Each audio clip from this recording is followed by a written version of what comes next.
Here we are. We're doing a series of interviews with past people who've been up helping Tuolumne River Trust in our Sierra office up here in Sonora, where we do a lot of rimfire recovery stuff. And this is kind of like a where are they now series. And if you want to introduce yourself.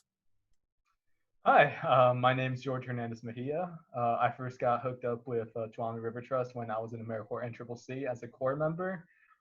They were our second round sponsor, and like Seth said, we did rimfire recovery for that entire round. Got to know a lot of people, learned a lot of stuff about the environment, and worked with a lot of awesome volunteers. And that was sort of a stepping stone to me getting hired on as TRT in the future, or working for TRT in the future, and then just keep on moving in my career in disaster response and in the environmental field. George, we've had a long road together. The rimfire took place in August of 2013. I moved up to Sonora from San Diego about a year later to get some programs going. I'd had some experience in wildfire recovery down south. And I believe our programs kind of hit the ground in spring of 2015 was when we started. And your group came in about a year later. And so over the past four and a half years, I feel like there's been a lot of different incarnations of your experience with TRT. So yeah, I mean, you definitely soundbited a lot of them right there, but I guess we can go into some of them one by one, because it's a really interesting journey, I think, that you had. When I did NCCC, it was actually my second AmeriCorps year. My first year was with the Virginia Service and Conservation Corps, where I started getting into a whole conservation aspect of work. And I fell in love with it. And I wanted to pursue it further in California, which is huge on environmental work and all that. So I joined AmeriCorps NCCC, and I joined their fire management team in order to train to become wildland firefighter. And that whole year was awesome. My first round was working with the Mountain Restoration Trust in Calabasas, California. My second round was working with the Tuolumne River Trust in Groveland, California. And then my third round was working with the Modoc National Forest Service as a fire team. And, that was awesome. So the whole year it allowed me to network and get to know individuals and do work that I was not qualified for by myself, but it gave me the opportunities to grow and learn a lot more. And all three of those rounds, I was offered a job by each sponsor if I wanted to come back, which, I would not have had that opportunity if I just not did AmeriCorps. So what was the scope of work on your project? What did you do when you were up here, when you first got here? When we first got there, if I remember correctly, it was a little bit of everything. Most of the time, we went out into the field to plant conifer trees to help restore the areas affected by the rimfire. We would plant them in a pattern to mimic sort of what a tree stand would be like, and with the anticipation that most of the trees that we were planting may not survive because of drought and all that, but at the very least, just kind of kickstart the environment to give it that push that it needed to rehabilitate itself that it would not have gotten otherwise. Because if you had a chance to look at the areas affected by wildfire, it leaves nothing. It's just pure devastation. So by planting these little saplings in there, it kind of allows it to branch out and just become an area that's been restored over time. Other than that, the other thing that we would do is just kind of help TRT managing volunteer groups. Sometimes we'd only be working with a handful of volunteers, 5 to 10. And then sometimes we've had full huge volunteer days with 100+ people. And it was awesome, to just get that coordination and leadership experience that I didn't have at the time. And it helped me grow and become more confident in myself. So it was great. We had gotten a grant to have some short-term technicians come in, and you were definitely one of the first names I thought of. I was glad you had some open space on the calendar. So you actually came in the following year after serving with TRT as an AmeriCorps member. You basically ran the AmeriCorps team that we had the following year. What was that like to go from being in the program to actually managing the program? It was really, really fun, and I loved my year in AmeriCorps NCCC. I loved my team. I loved the culture. I loved the work that we were doing, and to just kind of use that experience and kind of use that to mentor and guide the new AmeriCorps team that was coming in was just fun and an experience. And I went from just being a Corps member to being a leader, being a site supervisor, and guiding them and teaching them how to do a bunch of different stuff, like the same way a lot of people did for me. And I had a great time, and it was a good experience, and you saw a lot of growth and development in the team. And it's not just like people that you work with. They were friends, they were family, and I was definitely like very appreciative of all the work they did, considering how little AmeriCorps NCCC gets paid sometimes. But they were awesome, and it was so fun. Yeah, they're basically volunteers as you were. And so I thought it was fantastic. It certainly helped to expand our capacity. But most of the AmeriCorps NCCC teams we get, unlike your team, they are not necessarily focused in wildfire recovery or fuels management. And so to be able to have somebody with your experience and skills to teach them was huge for us. And I think they really blossomed under your leadership. So we're very grateful for that. Yes, you've done a lot of a disaster response, and I think that was certainly something you cut your teeth on in the NCCC program. But you working with All Hands, you've actually gone all over the world to work disaster response. Is that correct? Yeah. So my time with All Hands, I originally went there just volunteer for 2 weeks. When they found out I was a firefighter, they were just starting out a fire recovery program in Tennessee, and when they knew of my experience both with TRT and as a firefighter, they asked me to go out there to help assess the situation, because fire recovery was a new work for them, and they didn't really know what kind of scope volunteers could do.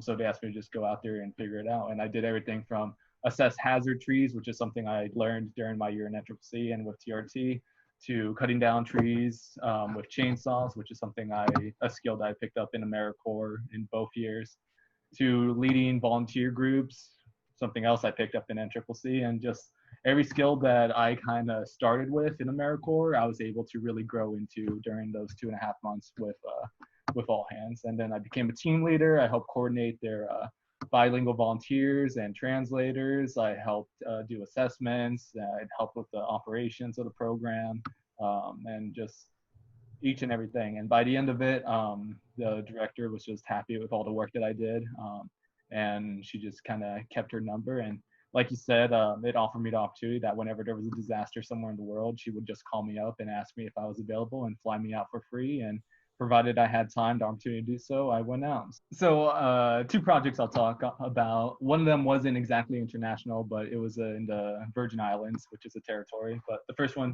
Peru, it was wild. Like on my last day with TRT, I wasn't necessarily sure what I was going to do with like the next 2 months that I had available. And then the director called me up, asked me if I was willing to fly out to Peru to act as a translator and help coordinate volunteers. And I didn't really knew what like the whole thing entailed, but once I got down there, it kind of switched from just like translating to actually consulting for the Peruvian government and developing a volunteer coordination program to help in emergency situations, because at the time they're going through a major flood disaster and they had a lot of volunteer interest, but they had no idea how to coordinate them. And Peru doesn't have a emergency management agency like we do. They essentially just gave like, Secretary of Agriculture, you're in charge of this region, Secretary of Education, you're in charge of this region. And while they're good at their individual jobs, emergency response was not something that came naturally to them.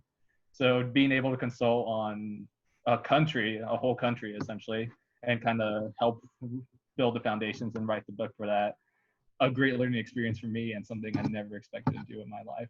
And, that's just one story. And then the other one was after Hurricane Harvey, I came back home from my 2 weeks of volunteering with All Hands, and my director called me back up again saying there was another disaster or another hurricane coming, and I asked for 2 more weeks off work so I could go help. And originally we were going to go to Florida because that's where the hurricane was going to hit at the time, but then we pivoted to St. Thomas in the Virgin Islands, and it was like a fever dream. Like those 2 weeks was just crazy. And like we flew to Puerto Rico. On Puerto Rico, we got on a private plane and landed on St. Thomas, where it looked like a bomb went off, and the entire airport just had destroyed planes all over the runways, like no actual coordination or anything. And just we had to circle the airport like 4 or 5 times before actually being comfortable enough to fly down and land. And then from there, it was just martial law, or the cops have kind of left their post and people just walking around with machetes and no one really knowing what to do, because, like the whole island was essentially on shutdown. And we went up to where we were staying, which was an Airbnb. But when we got there, most of the windows were just destroyed and wrecked. The first floor was absolutely flooded, not like partially flooded, but absolutely flooded. So we stayed on the second floor with broken windows and like no water.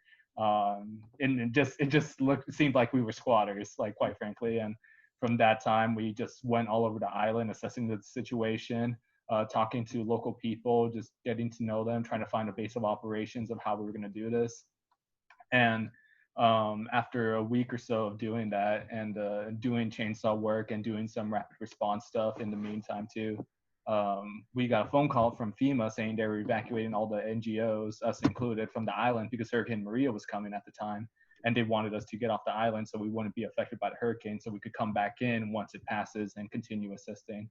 So my 2 weeks ended up with getting a phone call from my boss, well, my director, and saying, like, you have an hour to get to the airport because that's when the last FEMA plane leaves, and we got to get out of here, sort of thing. So went from just kind of casually doing stuff to saying we had to leave. And I went back to our Airbnb where we had all our equipment, just thousands of dollars of chainsaw equipment and tools and stuff that we flew in that we didn't have anyone to take care for it.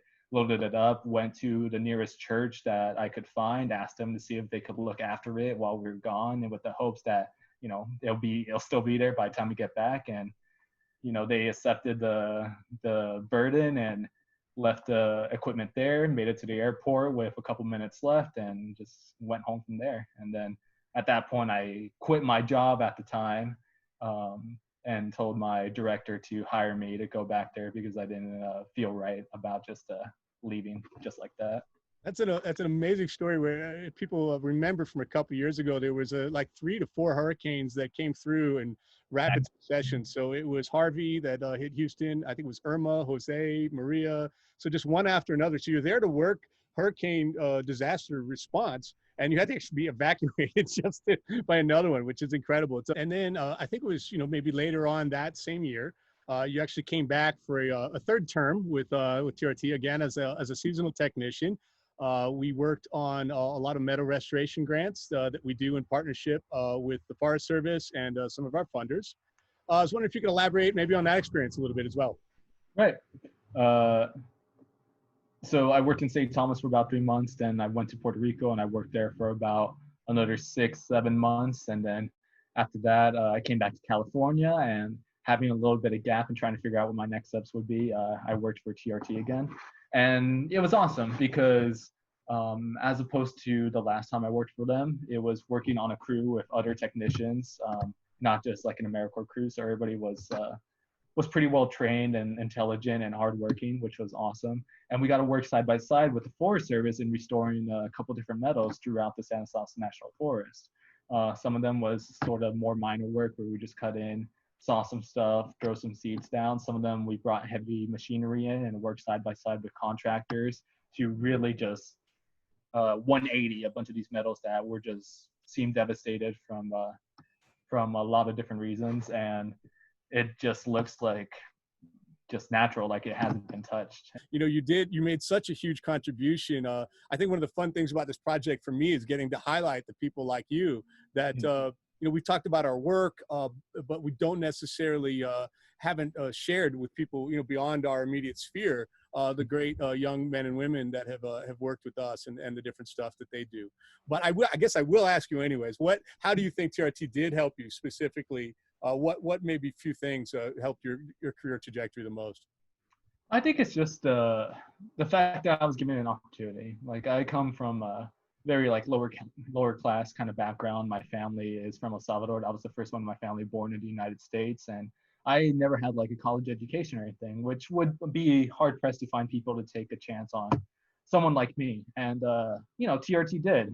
I know like my work ethic and all that kind of spoke for myself at that point, but at the same time, had I not been given the opportunity to just kind of take on those roles of leading field teams out, or like guiding 100+ volunteer days, or doing logistics or operational stuff, just given those opportunities to do those things really helped me grow and be more capable as I pursued those sort of things forward. And like anyone that's in the environmental field will always agree, is that everything's always connected. As different as like these different careers are, and like these different scopes of work that I've been through, it all connected to each other. Like my time in AmeriCorps really helped me learn how to work on a team, how to really dedicate yourself towards public service, how to communicate with others. My time in TRT helped me lead and organize and kind of think forward, not just like what's in the moment, but think of days ahead. Like, okay, like this is going to take place 2, 3 days or a week from now. What can I do to prepare for that? And then in turn, that helped me set up with my time in disaster response, where you're always thinking on your feet and you're always being adaptable. And yeah, TRT definitely taught me to be adaptable when you have snow days and you're going all over the place trying to find project work that's safe to do. It's But a very dynamic landscape for sure. it is very dynamic, yes. And yeah, and it's all connected. And like my time in all hands helped me to be a better leader, be more capable, be more empowered in myself. And then I brought that back to TRT, and just, like I'm a big fan of giving back to what was given to me. I never want somewhere I go to just be a one-way street where it's just stuff given to me. I want to be able to make sure that I give something else in return. And that second time I came back to TRT, I felt like I was able to do that a lot more and just be just really master everything that I've learned up to that point. So the opportunities given, the people that I met, awesome individuals that I worked with, the kindness, the love, and the respect, and something that I always take away from TRT that I feel like I've attached to everything else in my life is just like, if you ever see Seth work with a group of people, it is the most respectable and awesome thing that anyone could do. And I think the way that communication between volunteers and someone else, or like people that's under you, has really kind of been the foundation of how I lead too. Just making sure that you're always thankful for the work people bring to the table, that you're always helpful, you're always thinking about the people and not just about getting the job done itself. And that's something I took away from TRT in my time. I had an idea of the kind of stuff we were looking to do when I came up to get programs going, but I have to say it's far exceeded my expectations. And really the thing that I'll take away is the people that I've gotten to work with. That part is amazing. Just how dedicated our people have been, how amazing that they've been, how supportive of each other that they've been. It's really been pretty amazing. Well, so what advice would you give to somebody, a young person trying to get into the conservation field? What might you tell them? What would be your advice on what it's going to be or how they should think about it? The conservation field can be hard to get into. However, there are a lot of avenues to get into it. And I think the things that make people stand out, and it's just like what you were saying, Seth, it's just the passion, the dedication, and the work ethic definitely makes individuals stand out. Like you could be the smartest person in the world, but if you're not willing to put the time in or the work in, you could easily be replaced by someone who does have that dedication and passion.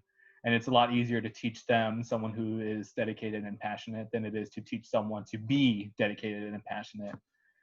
So definitely just take heart in the work that you do. If you're going to the conservation field, do it with a passion.